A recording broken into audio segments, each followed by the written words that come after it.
Varsity অ্যাডমিশনে biology হতে পারে marks তোলার সবচেয়ে বড় হাতিয়ার। মাত্র 60 দিনেই কিভাবে ভার্সিটি বায়োলজি তুমি খতম করবা, যাতে তুমি ফিজিক্স কেমিস্ট্রি ম্যাথে বেশি বেশি প্র্যাকটিস করতে পারো, বেশি বেশি সময় দিতে পারো, এটা কিন্তু খুব গুরুত্বপূর্ণ।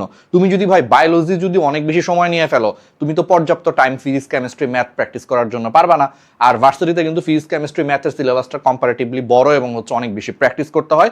বায়োলজি সেই তুলনায় হচ্ছে যেহেতু একটু কিছুটা মেমোরাইজিং পার্ট, এটা আসলে তোমার একটু পড়ে বারবার পরীক্ষা দিয়ে একটু ভুল সংশোধন করলেই কিন্তু তুমি খুব অল্প সময়ের মধ্যে ভালো করতে পারবা। শুধু তাই না, পরীক্ষার হলে দেখা যায় যে 30টা ম্যাথ করতে যেই পরিমাণে সময় লাগে, 30টা বায়োলজির কোশ্চেন সলভ করতে পরীক্ষার হলে তেমন কিন্তু সময় লাগে না। আমি নিজে যখন ঢাবিতে পরীক্ষা দিয়েছি, আমাদের সময় ঢাবি ফুল এমসিকিউ ছিল, ফিজিক্স কেমিস্ট্রি ম্যাথ বায়োলজি প্রত্যেকটায় 30টা করে এমসিকিউ আসতো আমাদের সময়। তো সেই সময় কিন্তু আমি বায়োলজির যে 30টা এমসিকিউ এর মধ্যে 22টা না 23টা এমসিকিউ আমি হচ্ছে দাগাইছিলাম 5 মিনিটে। বাকিগুলো তখন পারি নাই, প্রথম রাউন্ডে পারি নাই, এগুলো আমরা পরে অ্যান্সার করছি। তো দেখো আমার মোটামুটি 5 থেকে 6 মিনিটের মধ্যে বায়োলজি ফুল কিন্তু দাগানো শেষ। এতে করে লাভটা কি হয়েছে, এই বেঁচে যাওয়ার সময়টা কিন্তু আমি ম্যাথ ফিজিক্স কেমিস্ট্রিতে কিন্তু এক্সট্রা টাইম দিতে পারছি, ফলে করে কিন্তু আমার ম্যাথ ফিজিক্স কেমিস্ট্রি অনেক ভালো হয়েছে। এই জন্য এই ভার্সিটি বায়োলজি মাত্র 60 দিনেই খতম করে ফেলা যায়। এর জন্য কিছু স্ট্র্যাটেজি এবং কিছু জিনিসপত্র দরকার। দেখো, প্রথম জিনিসটা হচ্ছে ভাই অ্যানালাইসিস। এই কাজটা তোমরা অনেকে ভুল করো।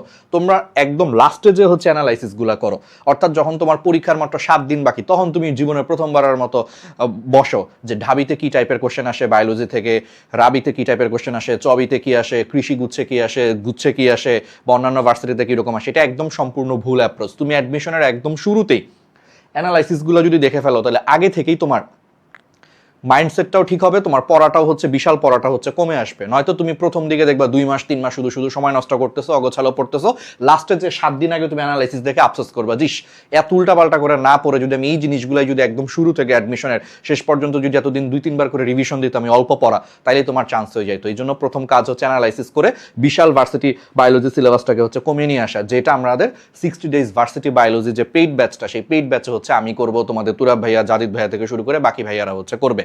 এটা হচ্ছে ব্যাপার। তুমি যদি আমাদের পেইড ব্যাচে যুক্ত নাও হও, তুমি যেখানেই যুক্ত থাকো এই কাজটা সবার আগে করে ফেলবা, ঠিক আছে? অ্যানালাইসিস করাটা খুব ইম্পর্টেন্ট, ভার্সিটি বাই ভার্সিটি ধরে ধরে।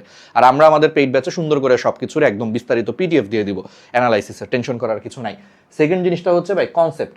বায়োলজিতে তুমি, আমি জানি এটা মেমোরাইজিং পার্টটা বেশি, মনে রাখা বা মুখস্থ করার জিনিসপত্র বেশি, বাট স্টিল বুঝে মুখস্থ করলে সেই জিনিসটা অনেকদিন মনে থাকে, ঠিক আছে? ধরো তুমি সিলমের সংজ্ঞা পড়ছো, তুমি না বুঝে তোতা পাখির মতো মুখস্থ করতেছো, এই সংজ্ঞা থেকে পরীক্ষা কোশ্চেন আসলে তুমি 2 দিন পরে ভুল অ্যান্সার করবা, কারণ তোমার ব্রেইনে, আমাদের ব্রেইন যে জিনিসটা বুঝে না সেই জিনিসটা আমাদের ব্রেইন তেমন মনে রাখতে পারে না। যেমন তুমি খেয়াল করে দেখো, এই যে ফেসবুক বা ইউটিউব বা আমরা এই যে বিভিন্ন টিকটকে অনেক সময় মিম দেখি, ফান করি, এই জিনিসগুলোর মধ্যে খেয়াল করে দেখবা যে সেই ফানগুলা বা সেই মিমগুলো আমরা বেশি রিলেট করতে পারি বা বেশি দিন মনে থাকে, যেটা আসলে আমরা বুঝি জিনিসটা, যেটা আমরা কনটেক্সটটা বুঝি।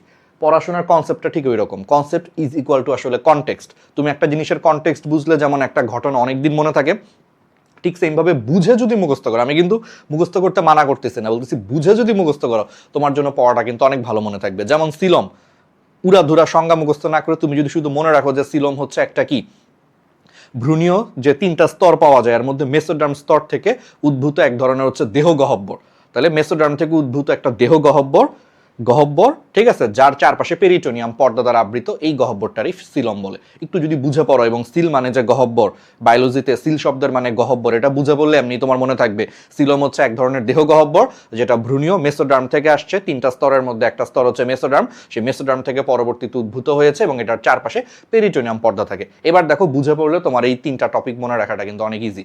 সিলম কোত্থেকে আসছে, সিলম শব্দের অর্থ কি, জিনিসটা কি, এবং এটার চারপাশে পর্দা নাম কি, এখন তোমার জন্য ইজি হয়ে গেছে। এইভাবে বুঝে কনসেপ্ট অনুযায়ী আমরা আমাদের ক্লাসে পড়াবো। তুমি যদি আমাদের এখানে যুক্ত নাও থাকো, তোমার মতো করে যেখানেই পড়ো এরকম কনসেপ্ট বুঝে একটু পড়ো, তাহলে এটা মনে রাখতে অনেক ইজি হবে এবং অনেকদিন মাথায় মনে থাকবে। আর 3 নম্বর জিনিসটা হচ্ছে কোশ্চেন ব্যাংক। এখন সমস্যাটা হচ্ছে আমরা অনেকেই ভুলভাবে হচ্ছে কোশ্চেন ব্যাংক সলভ করি। সবাই তোমারে বলবে কোশ্চেন ব্যাংক সলভ করো, কোশ্চেন ব্যাংক সলভ করো প্র্যাকটিসের জন্য। হ্যাঁ, তুমি অ্যানালাইসিস করে কনসেপ্ট পড়ে বইটা পড়ার পর গুরুত্বপূর্ণ লাইনগুলো আমরা দাগায় দিব, সেইগুলো দেখবা, ঠিক আছে? সেই লাইনগুলো পড়ার পর তোমাকে কোশ্চেন ব্যাংক থেকে এক্সট্রা প্র্যাকটিসও করতে হবে, নিজে নিজে প্র্যাকটিস করতে হবে, যে দেখি তো আমি কয়টা পারি, দেখি তো আমার কয়টা হইলো, সবই ঠিক আছে। বাট প্রবলেমটা হচ্ছে আমরা সবাই কোশ্চেন ব্যাংক প্র্যাকটিস করি ভুল উপায়ে। একটা কোশ্চেন ব্যাংক কিনি, সেই কোশ্চেন ব্যাংকের পাশেই হচ্ছে আল্লাহ দিলে হচ্ছে কি লেখা থাকে, অ্যান্সার লেখা থাকে, তো আমরা কোনো কিছু না পারলেই চোরের মতো চোখটা চলে যায় হচ্ছে অ্যান্সারের উপরে, দেখে ফেলি। এতে করে কি হয় জানো, আমাদের ব্রেনকে তুমি চিন্তা করার টাইমে দিচ্ছ না। তোমার ব্রেন যে একটু চিন্তা করবে একটা জিনিস যে পারতেছে না, সে যে একটু মনে করার চেষ্টা করবে যে আচ্ছা কনসেপ্টটা কি ছিল বা জিনিসটা জানি কি ছিল, এক্সাম্পলটা জানি কি ছিল, এই যে মনে করার তুমি যে সুযোগই দিচ্ছ না, তাড়াতাড়ি করে যে পাশে উত্তর দেখে ফেলতেছো, এতে করে তোমার ব্রেন কিন্তু এই চিন্তা করার ক্ষমতাটা আস্তে আস্তে দুর্বল হয়ে যায়। এই জন্য আসল পরীক্ষায় যখন তুমি 2-3টা কোশ্চেনে আটকে যাবা বায়োলজিতে, ওই চিন্তা করার অভ্যাসটা তুমি সারা বছর ব্রেনকে তৈরি করাও নাই। সো পরীক্ষার হলে যে তুমি কেমনে এক্সপেক্ট করো যে ব্রেনের তখন চিন্তা করে করে সব মনে পড়বে, তো অভ্যাসই নাই। এই জন্য কোশ্চেন ব্যাংক সলভ করার এটা একটা ভুল আইডিয়া। তোমাকে বেস্ট আইডিয়া বলতেছি, কোশ্চেন ব্যাংক সলভ করার বেস্ট আইডিয়া হচ্ছে তুমি কোশ্চেন ব্যাংকের উপরে যদি আনলিমিটেড এক্সাম দিতে পারো। আমাদের ব্যাচগুলাতে বায়োলজিতে বাংলাদেশের যতগুলা ভার্সিটিতে হচ্ছে বায়োলজি থেকে কোশ্চেন আসে, সবগুলার কোশ্চেন ব্যাংকে আমরা চ্যাপ্টার বাই চ্যাপ্টার হচ্ছে তুলে তার উপর আনলিমিটেড এক্সামের ব্যবস্থা রাখছি। মানে তুমি যত খুশি ততবার, অর্থাৎ তোমার একটা চ্যাপ্টার পড়া শেষ হয়ে গেছে, মনে করো প্রাণের বিভিন্নতা ও শ্রেণীবিন্যাস, এই চ্যাপ্টারটা তুমি পড়ে ফেলছো। এবার কি করবা, আমাদের আনলিমিটেড এক্সাম সেকশনে যে প্রাণের বিভিন্নতা ও শ্রেণীবিন্যাসের উপর ঢাবির কোশ্চেন ব্যাংক, অর্থাৎ ঢাবিতে এই চ্যাপ্টার থেকে যা যা কোশ্চেন আসে তার উপরে তুমি একটা এক্সাম দিয়ে প্র্যাকটিস করবা। এক্সাম দিয়ে প্র্যাকটিস করলে কি হবে, যে এক্সামে তো তোমার উত্তর দেওয়া নাই, সো তোমার ব্রেনকে অ্যাক্টিভলি চিন্তা করতে হচ্ছে, মনে মনে চিন্তা করে করে উত্তর মনে করে দাগানো লাগতেছে। এতে করে তোমার ব্রেইনের অ্যাক্টিভ রিকলিং, চিন্তা করার ক্ষমতাটা বেড়ে যাচ্ছে, যেটা তোমার আসল পরীক্ষায় হেল্প করবে। আর পরীক্ষাটা দেওয়ার পর তুমি যেই ভুলগুলা করতেছো, সাথে সাথে তোমার হচ্ছে সলভ শিট তুমি পেয়ে যাবা, সেই সলভ শিটের সাথে মিলায় তুমি হচ্ছে ভুলগুলা শিখে ফেলতে পারলা। এতে করে ইনস্ট্যান্ট তোমার কি হইলো, ইনস্ট্যান্ট তোমার চিন্তা করে তোমার প্র্যাকটিস হয়ে গেল, পরীক্ষার মতো করে দিল, এই জিনিসটা তোমার অনেকদিন মনে থাকবে, প্লাস সাথে সাথে হচ্ছে ভুলের একটা খাতাও মেনটেন হয়ে গেল। তোমার ওই পিডিএফটার মধ্যে লেখা থাকবে তুমি কোন কোন কোশ্চেন ভুল করছো, ওইটাই তুমি যদি সংরক্ষণ করে রাখো, পরবর্তীতে রিভিশন দিতে গেলে ওই সলভ শিট থেকে তুমি দেখবা যে আচ্ছা আমি 10 নম্বর কোশ্চেন, 15 নম্বর কোশ্চেন, 18 নম্বর কোশ্চেন ভুল করছি, তোমার রিভিশন দিতে ইজি হবে। কথাটা কি বুঝতে পারতেছো? এই দুইটা অ্যাডভান্টেজ তুমি কিন্তু হচ্ছে পাবা। তোমার যদি এখন মনে হয় যে এই চ্যাপ্টারটা শেষ করার পরে আমি জাবির কোশ্চেনে পরীক্ষা দিব, দিতে পারবা। আমার মনে হয়েছে আমি জবির কোশ্চেনে পরীক্ষা দিব, দিতে পারবা। তোমার যদি মনে হয় চবির কোশ্চেনে পরীক্ষা দিব, দিতে পারবা। কৃষি গুচ্ছ, জিএসটি গুচ্ছে যদি প্রশ্নে পরীক্ষা দিতে চাও, সব দিতে পারবা। এই জন্য এটাই হচ্ছে কোশ্চেন ব্যাংক সলভ করার সবচেয়ে বেস্ট উপায়।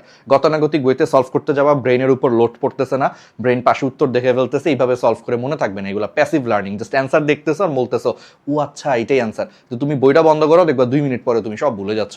কিন্তু এমনি করে যদি কোশ্চেন ব্যাংক আনলিমিটেড ভাবে এক্সাম দিয়ে যদি তুমি প্র্যাকটিস করো, তাইলে তোমার ব্রেন অ্যাক্টিভলি চিন্তা করতেছে যে আচ্ছা সিলম, প্রকৃত সিলম জানি কোন পর্বের প্রাণীতে দেখা যায়, আচ্ছা আচ্ছা হ্যাঁ কি জানি ছিল, ও আচ্ছা আচ্ছা পরিফেরা, নিডারিয়া, প্লাটিল, মিনতেস তো হচ্ছে তোমার সিলমই ছিল না, তারপরে নেমাটোডা অপ্রকৃত সিলম, হ্যাঁ তারপরের গুলা হচ্ছে প্রকৃত সিলম। এই যে তোমার ব্রেন মনে করলো, অ্যাক্টিভলি মনে করলো, এটাকে বলে অ্যাক্টিভ রিকল। আর এই অ্যাক্টিভ রিকল যখন হয় তখন একটা পড়া অনেকদিন মনে থাকে, এটা সাইন্টিফিক্যালি প্রমাণিত সত্য। তাহলে এই জিনিসগুলো কিন্তু তুমি এই আনলিমিটেড এক্সামের কোশ্চেন ব্যাংক সলভ করলে সবচেয়ে বেস্ট উপায়ে সলভ হবে, সবচেয়ে বেশি মেমোরি রিটেনশন হবে, তোমার পরীক্ষায় সবচেয়ে বেশি কিন্তু তোমার মনে থাকবে। কথাটা বুঝতেছো? আর ভুলের খাতা হচ্ছে মেনটেন করবো অবশ্যই, ঠিক আছে? যত বেশি এই যে পরীক্ষাটা দিয়ে তোমার যে ভুলগুলো আসবে, সেই ভুলগুলা তুমি যদি মেনটেন করতে পারো, বা তুমি যেখানেই পরীক্ষা দাও সেই ভুলগুলা যদি মেনটেন করতে পারো, এগুলাই তোমাকে রিভিশন দিতে হেল্প করবে। কারণ পরীক্ষার আগে তোমার হাতে সময় কম, ঠিক আছে? পরীক্ষার আগে যখন 15 দিন 20 দিন আগে আগে একটা ভার্সিটি যখন রিভিশন দিতে হবে, সময় কম, তুমি তখন মূল বই থেকে একটু জাস্ট দাগানো লাইনগুলো দেখবা, আর এই ভুলের খাতাটা বের করে দেখবো, ও আচ্ছা আমার তো এই টপিকগুলো হচ্ছে প্র্যাকটিস করার টাইমে অনেক ভুল করছিলাম, সো এটা একটু বারবার দেখবা, কারণ এইগুলাই দেখবা তোমার আসলে গ্যাপ ছিল দেখেই তোমার ভুল হয়েছিল। তো এগুলো বারবার দেখে গেলে তোমার আলটিমেটলি রিভিশনটা অনেক স্মুথ হবে, এক্স্যাক্ট তোমার যে জায়গাটায় প্রবলেম সেই জায়গাটায় তুমি বারবার ফোকাস করতেছো, ঠিক আছে? তাহলে এইভাবে সুন্দর করে তুমি যদি পড়ো, 60 দিন ইনশাল্লাহ হচ্ছে ভার্সিটি বায়োলজি অ্যানালাইসিস করে পড়লে পড়াটা কমে টার্গেট নিয়ে 60 দিনে শেষ করে ফেলো, তাহলে তুমি বেঁচে যাওয়া টাইমটাতে ফিজিক্স, কেমিস্ট্রি, ম্যাথ আরও বেশি প্র্যাকটিস করতে পারবা, তোমার ওইগুলো আরও বেশি হচ্ছে তোমার পরীক্ষা ভালো হবে, ঠিক আছে? তাহলে এইগুলো এখন তুমি নিজেও প্র্যাকটিস করতে পারো, বা আমাদের দেশের যে একটা কোর্স আছে 60 ডেজ ভার্সিটি বায়োলজি হচ্ছে কোর্স, সেই কোর্সে তোমাদের পুরো ডিএমসিয়ান টিচার প্যানেল থাকবে, ঠিক আছে? এবং আমাদেরই মেডিকেল যে প্ল্যাটফর্মটা আরটিডিএস, সেখানে আমরাই ক্লাস নেই। তোমরা জানো যে বাংলাদেশের সবচেয়ে বড় মেডিকেল প্ল্যাটফর্ম আরটিডিএস, তো আরটিডিএসেরই ভাইয়ারা যারা আমরা ক্লাস নিচ্ছি, তারাই কিন্তু হচ্ছে এই কোর্সের ক্লাসটা নিবে হচ্ছে, বুঝছো? আমি, তুরাব ভাইয়া, জাদিদ ভাইয়া, তোমাদের হলো জাহিদ ভাইয়া, শাফিন ভাইয়া, শাহানশা ভাইয়া, ঠিক আছে? তো এই 60 দিনে ভার্সিটি বায়োলজি 6 জন ডিএমসিএনের সাথে যদি শেষ করতে চাও, যুক্ত হয়ে যাও। কমেন্টে হচ্ছে লিঙ্কটা দেওয়া আছে। আর আমি তোমাদেরকে আবারও বলি, এটা খুব ভালো হবে, যারা যুক্ত হতে চাও তাদের জন্য হতেই হবে, এরকম আমরা কখনোই বলবো না। আমাদের জন্য দোয়া করবা, কিন্তু এই গাইডলাইনটা ফলো করো, তুমি যেখান থেকেই যুক্ত হও না কেন, যেভাবে বললাম এইভাবে ভার্সিটি বায়োলজি পড়ো। প্রথমেই তুমি চলে যাবা হচ্ছে dmcstationbd.com, গুগল ক্রোমে যে ডিএমসি স্টেশন বিডি লিখে সার্চ দিবা, একটা ওয়েবসাইট আসবে। ঠিক আছে, dmcstationbd.com সার্চ দিবা, ওয়েবসাইট আসবে, সেখানে চলে যাবা। ওকে, তারপরে হোমে যাবা, আমরা কমেন্টেও লিঙ্কটা দিয়ে দিচ্ছি, বাট এই যে এই বানানটা ডিএমসি স্টেশন, এই বানানটা লিখবা bd.com। ঠিক আছে, লিখলেই তোমার একটা ওয়েবসাইট দেখাবে, ওয়েবসাইটে ক্লিক করবা, তারপরে আমাদের ছবি দেখলে বুঝবা যে তুমি সঠিক জায়গায় ল্যান্ড করছো। এরপরে নিচে চলে যাবা, এই যে 60 ডেজ ভার্সিটি বায়োলজি চ্যালেঞ্জ বিস্তারিত দেখোতে ক্লিক করবা, তারপরে হচ্ছে কোর্সটি কিনুনে ক্লিক করবা। তোমাদের হচ্ছে প্রথম দিকে হয়তো বা চাইতে পারে হচ্ছে এখানে লগ ইনের একটা অপশন থাকতে পারে, তোমাকে লগ ইন করতে বলতে পারে, ফোন নম্বর দিয়ে একটা অ্যাকাউন্ট খুলে ফেলবা। ঠিক আছে, তারপরে সব কিছু করে তুমি যখন এই যে এখানে অ্যাপ্লাই কুপনে যাবা, তখন এখানে একটা প্রোমো অপশন আসবে। দেখো এমনি কোর্সের দাম 1450 টাকা, বাট তোমাদের জন্য অনেক কম মূল্য। START স্টার্ট বানান তো আমরা সবাই জানি, START স্টার্ট 551, এটা অ্যাপ্লাই করবা। পাশে কিন্তু টিক চিহ্ন দিতে ভুল করবা না, অবশ্যই টিক চিহ্ন দিবা। দেখো একটা ম্যাজিক, ইটস ম্যাজিক, ঠিক আছে, এটার মতো ম্যাজিক। দেখো 899 হয়ে গেছে। তারপরে তুমি এখানে পে করে বিকাশ রকেট বা নগদ আলহামদুলিল্লাহ পে করে ফেলতে পারবা। ঠিক আছে, এই হচ্ছে ব্যাপার, একদম সিম্পল। তাহলে যুক্ত হয়ে যাও, আর আমাদেরকে হচ্ছে যে কোনো দরকারে হচ্ছে মেসেজ দিও। ঠিক আছে, আমাদের হচ্ছে হোয়াটসঅ্যাপ নম্বর অথবা হচ্ছে পেজে তোমরা হচ্ছে মেসেজ দিও, ভার্সিটি স্টেশন, এটা আমাদেরই পেজ। তুমি এই পেজও মেসেজ দিতে পারো, ফেসবুকে যে ভার্সিটি স্টেশন লিখে সার্চ দিলেও হবে, অথবা তোমরা যদি আমাদের হোয়াটসঅ্যাপ নম্বরে মেসেজ দিয়েও যুক্ত হয়ে যেতে পারো। আমি লিখে দিচ্ছি।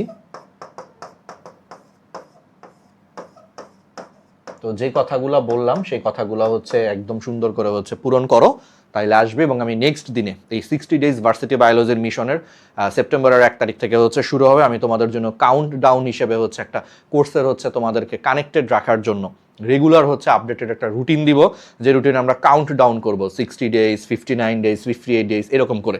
সো তোমরা আমাদের পেইড ব্যাচে থাকলে তো এগুলো পাবাই, পেইড ব্যাচের বাইরেও যদি থাকো তোমাদেরকে এই কাউন্ট ডাউন অনুযায়ী তোমরা চাইলে আমাদের পড়াটা গুছায় নিতে পারবা। ঠিক আছে, ওকে।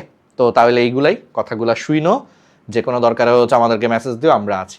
ধন্যবাদ।